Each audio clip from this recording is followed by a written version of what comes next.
Nah, Nabi Shallallahu Alaihi Wasallam memang melarang dalam sebuah hadis, ya, kita menggunakan pakaian syuhrah.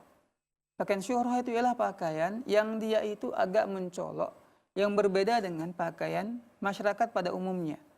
Itu pakaian syuhrah. Atau pakaian yang orang pakai, dia merasa bangga dengan pakaian tersebut, ini dilarang. Nah, adapun kasus Bu Aisyah tadi, maka sebenarnya ketika wanita memakai pakaian warna hitam, maka itu lebih baik dan lebih syar'i. Kenapa?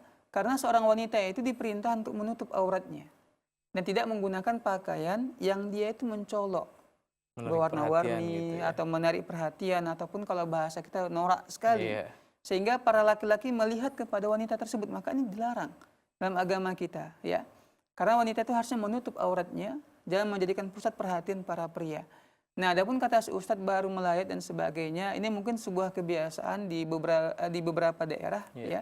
Kalau ada orang yang meninggal, maka dia melayat dengan menggunakan baju hitam. Padahal nggak ada syari'inya. Gitu ya. Ya, nggak ada syari' dalam agama kita. Ya, alhamdulillah si Bu Aisyah juga tidak sakit hati. Ya, mungkin si Ustadz juga tidak tahu bahwa yang paling afdol bagi wanita itu pakaian dia ialah pakaian yang berwarna gelap.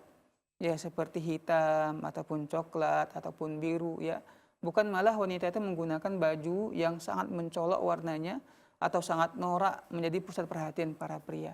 Wallahu ta'ala alam.